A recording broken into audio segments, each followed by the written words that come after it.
everyone, and welcome to part 2 of my video celebrating 10 years of classical singing, my vocal development journey. In the last video, I reflected on my journey as a singer from commercial music to classical music and the impact that choir had on my singing journey. I shared how this one solo that we sang in one of our pieces changed everything for me, and I showed how I sounded around 2014.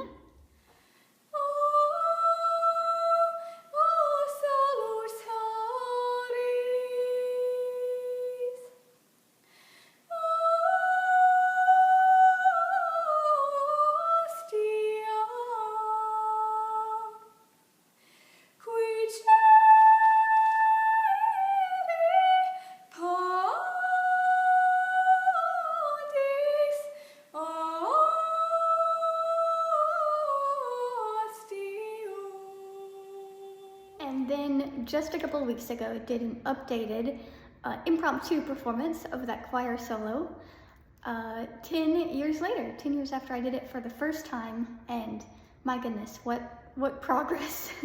I must say, I'm proud of how I've grown, so yeah, take a little listen.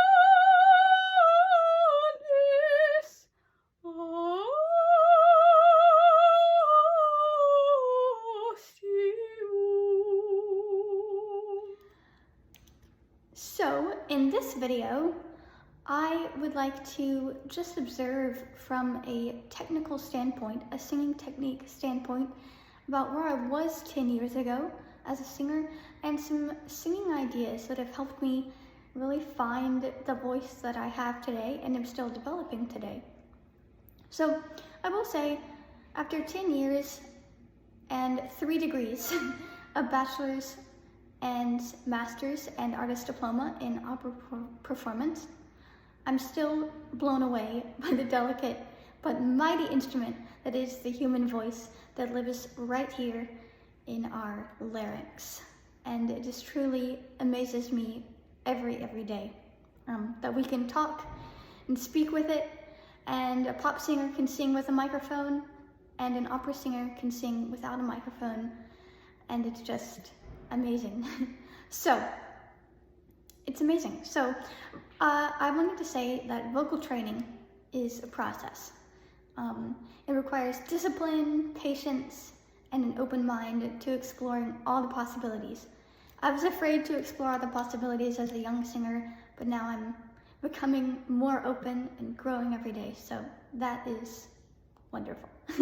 So it did take me many years to solidify these concepts, and I'm still working on them every day. So here are some technical observations and what I've learned about them over the past 10 years. I did want to first just state a couple of notes, and it is that everybody's voice and body is different. These are the ideas that have worked for me. But find what works for you. If you're watching this video and you're a singer, find what works for you. Maybe you have you're in an amazing choir, or you have a really good voice teacher. So that's really wonderful. I've had amazing choral directors and voice teachers over the years. So yes, thank you to all of you if you're watching. Yes, so I did want to say, in regards to stylistic choices and options, just like in CCM, contemporary commercial singing, there are different styles within genres. So like maybe you have different styles of country music today, or different styles of rock music, different styles of pop music. There are also, if you will, different styles of classical singing. So a Baroque piece is different from a piece from the bel canto, and from the 17th century to the 19th century. Music changed. Music is certainly, classical music is different today. And in that vein, in general, I'm going to speak in generalizations, choral singing is different than solo singing. So I wanted to sort of demonstrate that. So the idea of choral singing, sometimes we hear directors in choirs ask for more of a straight tone versus vibrato. So like versus like, I'm going to demonstrate an Eric Whitacre piece. May we sing together always. Yeah, it's a very sort of straight tone, nothing really, there's no vibrato really in the sound. It's a very kind of steady, solid sound, versus maybe an opera aria where you would have like, oh mio bambino caro, but there's a little bit more vibrato. In the sound, it's a stylistic choice, most certainly. And in opera, for example, I'm just going to sing the next phrase actually because it's a good example. You might have something where you wouldn't have in choral singing called a portamento. Mi piace bello, bello.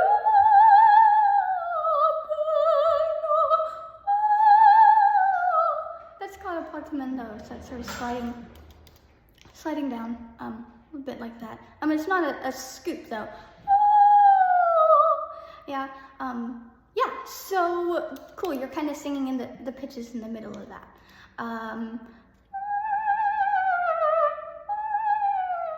Yeah, so those are just some general differences of choral and solo singing.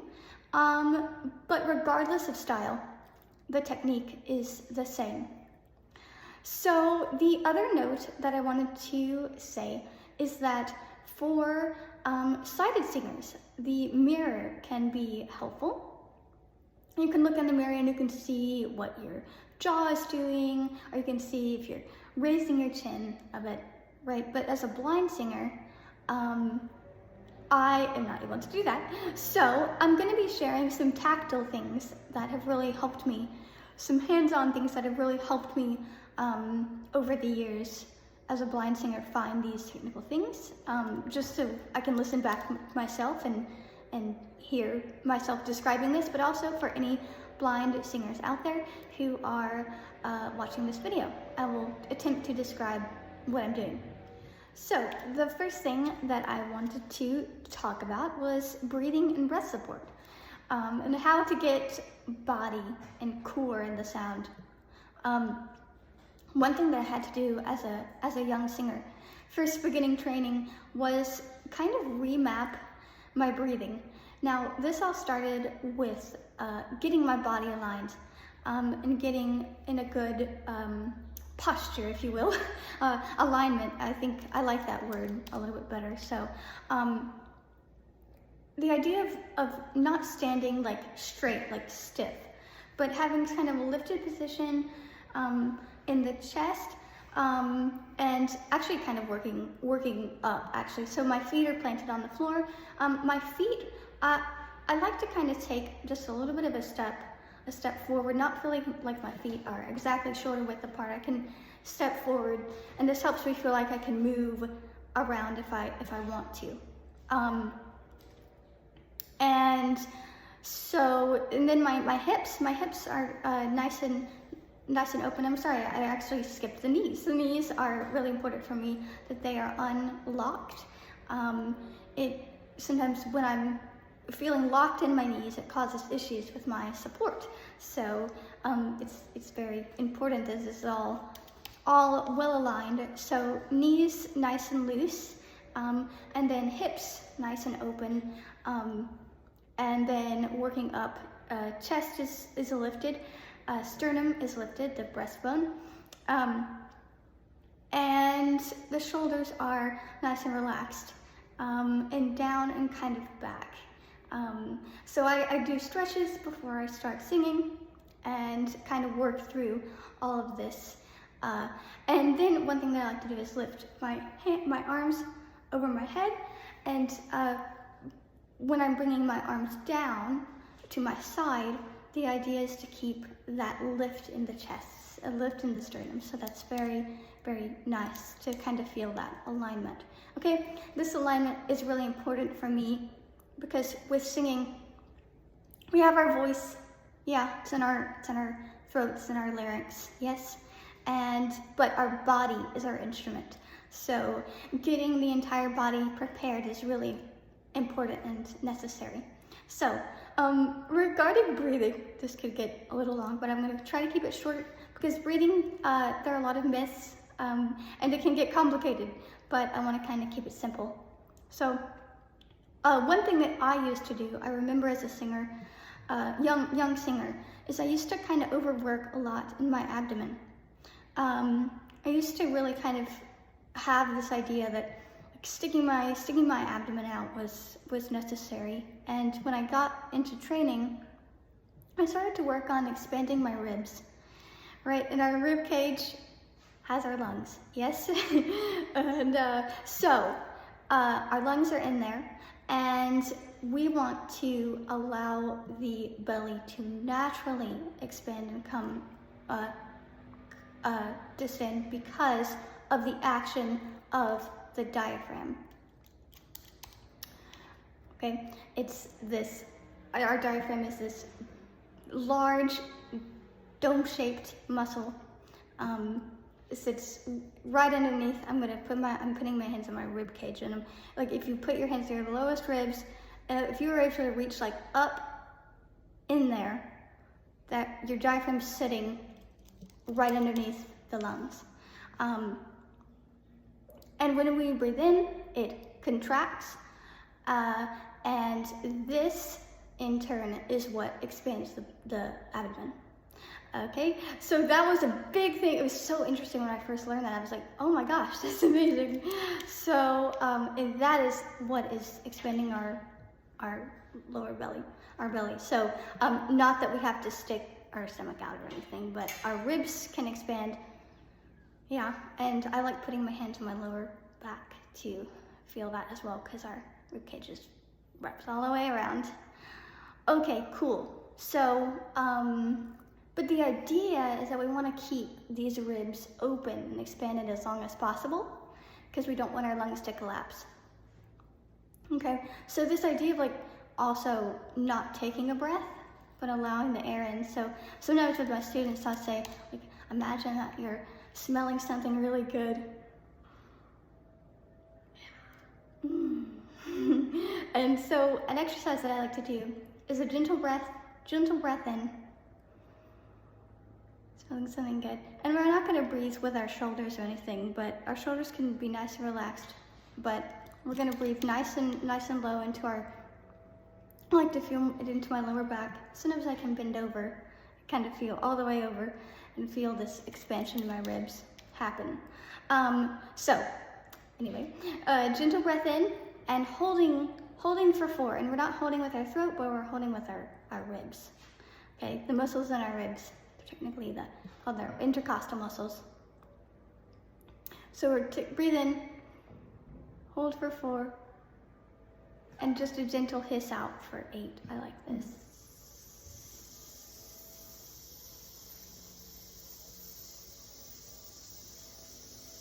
And we're using all the air that we've allowed into our lungs. Okay, cool. So, a myth of classical singing that I wanted to kind of touch on is that I once heard someone say that as classical singers, you have to use, or as an opera singer, you have to use like a lot of air to like push the sound out, because it's a big sound and you have to like get it out. And using too much air is not good for our delicate vocal folds and for any kind of singing. But it's really important that this is not done. At least for me, I've found this to be problematic. So using too much air, I once, heard this, and then I heard it in my own singing when I was young, and you can hear in this little solo clip that the pitch was going sharp, and I think that's because I was using too much air, so my vocal folds were kind of being overblown just a little bit.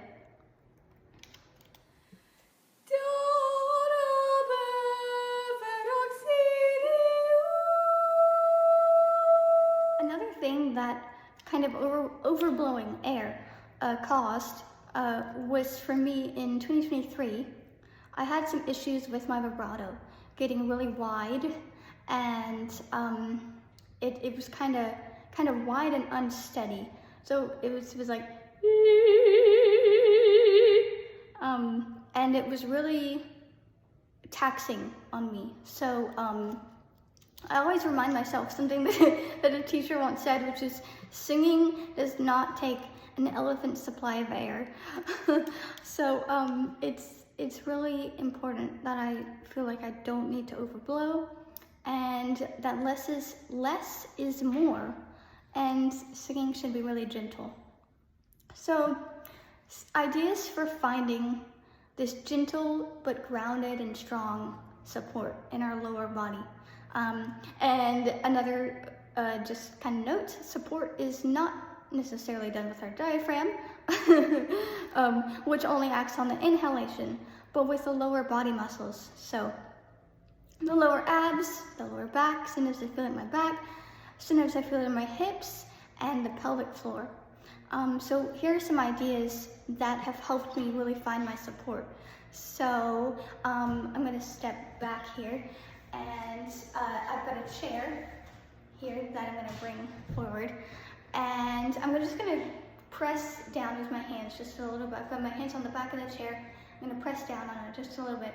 I can feel an external engagement, just a gentle engagement in my lower abs when I do this. And it's really helpful for me to find this, the idea. And then with knees unlocked, feeling feet like really grounded and planted into the floor. And sometimes I've imagined a rug being pulled from underneath me. And that's been really helping me kind of plant my body. Now, obviously not good for maybe our nervous system. That's the scary thing to imagine. But it's the idea of like feeling like planted in the floor and feeling grounded. One thing that I worked on this morning in my voice lesson was this idea of like a feeling the body engagement with like a gentle cry or a laugh. So like, oh.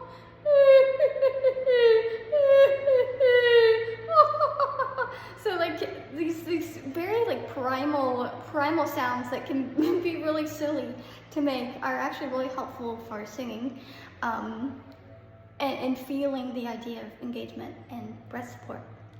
And I did want to just quickly say that doing physical activity is really important as well. Doing the right kind of physical activities is good. So there is a yoga course that I've been doing. Yoga has been helpful, very, very helpful for me, and a wonderful course that I recommend is by Deanna Brywick, who's one of my favorite coloratorists.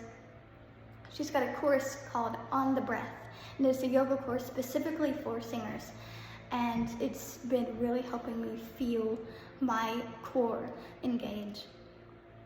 Okay, that's all about breathing. So very quickly, I did want to talk about tongue and jaw tension, releasing this. I did not know that this was an actual thing until undergrad, but our tongue is a very strong group of muscles, and it has direct muscular connections to the jaw and the larynx, where our vocal folds live. So tongue stretches and jaw massage is really important. I'm coming to my jaw joint in front of my ears. I'm gonna just massage that, and we can massage, yeah. And then sometimes I'll actually stick my tongue out of my mouth. Oof. Stretch it out. Cool. So the idea that I've been exploring over the years has been keeping my tongue behind my front bottom teeth, or in just the past couple of years, in my gums. Just a little bit lower in my gums. So, the NG exercise.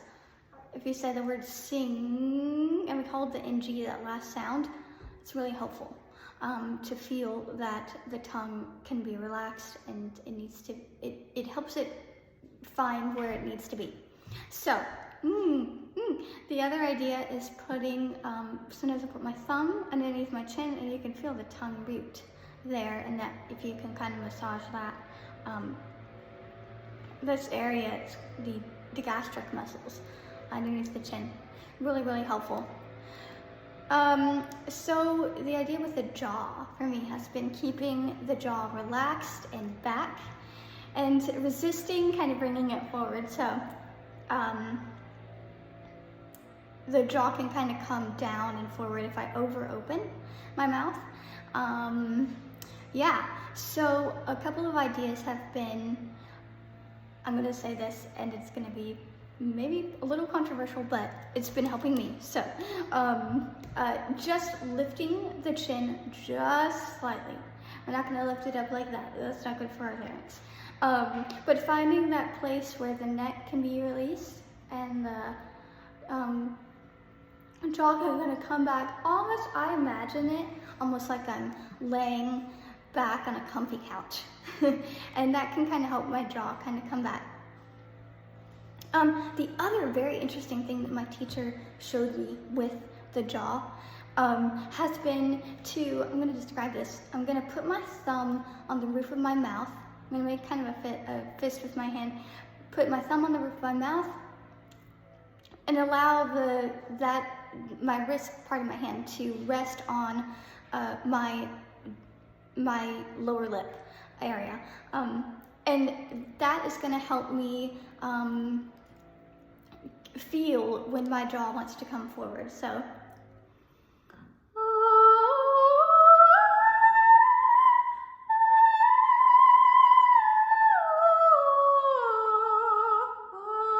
yeah, and I can kind of gently kind of keep my my jaw back just by kind of resting my hand there.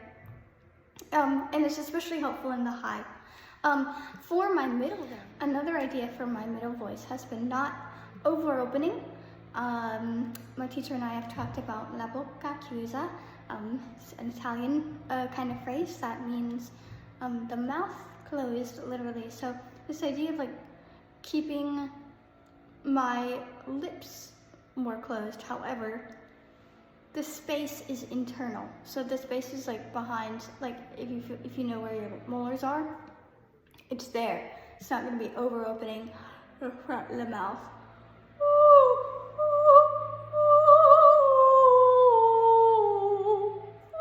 This has also helped me with faster passages of coloratura.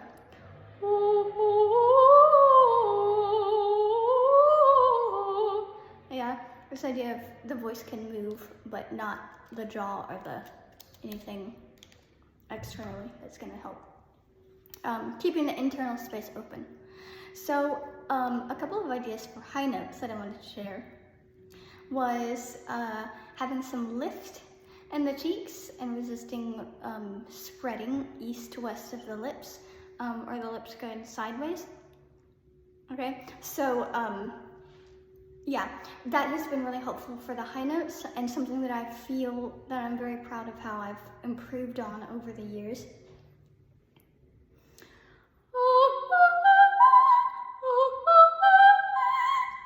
You can really hear a spread in the mouth, and it sounds kind of shrill.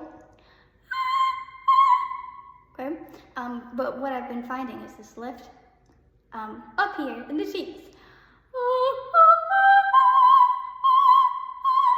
Yeah, and my knees are nice and unlocked, and yeah, I'm feeling that engagement in my body. Another idea is the root of my tongue coming away from my soft palate in the super high. Very, very helpful. The final thing that I wanted to talk about was resonance and registration. I remember this sound that I had when I was 17, and it's grown, I will say, it was very ringy and resonant, which helps the sound carry. This is so important for all kinds of singing. Classical singing, most certainly, because we don't have a microphone, so usually we're singing without electronic amplification. We're using the hall, but we're also using our resonance and our support. Yes, so something that really fascinates me about registration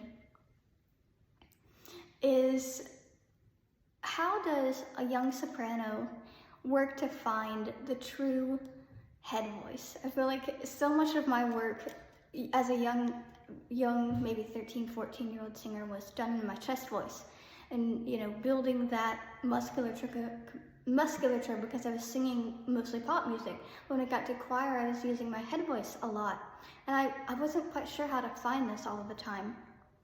And so when I continued my training and getting into voice study in undergrad, I learned about the anatomy and physiology of the voice, and how essentially when we're low in our voice, we have the thyroarytenoid muscles, and they help to shorten and thicken our vocal folds. So when we're singing right, we've got this very chesty kind of sound. And then what we need to do is stretch. The vocal folds need to stretch, and they get longer and thinner as we go up. So when we go up into our head voice, that's kind of what we most certainly want to happen. Now, I remember working on this idea of not grabbing, because I wanted to really kind of grab as a young maybe pop singer. But when I went to classical training, I worked on a lot of not grabbing and letting my voice kind of turn into this beautiful head voice kind of sound. So instead of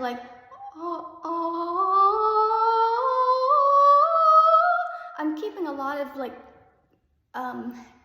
chest and kind of muscular tension. I'm not letting my voice go, versus a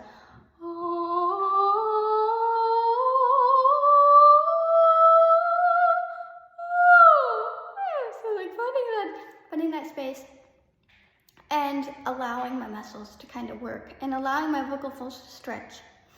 Okay, another message that I just have to say for my high soprano friends is, even though we're high soprano, we cannot neglect the low voice. This is so important. And if you're maybe a mezzo or an alto, in the choir sense, alto, same goes for you. Don't neglect your high voice. Use your head voice. Get up there. In sopranos, we've got to get down to our chest voice as well. So this is so important for high sopranos. Working the lower register is extremely important. So I work my entire voice with some vocal exercises that I will demonstrate in another video. And but I really start to explore and find this sound by working my entire voice and exploring, again, all the stylistic possibilities that could be possible. So in another video, I will demonstrate a few of my favorite vocal exercises, if anyone's interested, and it's going to be a really great time, I think. So I wanted to say for now, thank you all very much for listening. I hope this has been helpful and encouraging, and stay tuned for the final part of this video series, where I demonstrate some of my most favorite vocal exercises for high soprano. So without further ado, I will sign off, and thank you very much for watching, friends. See you next time.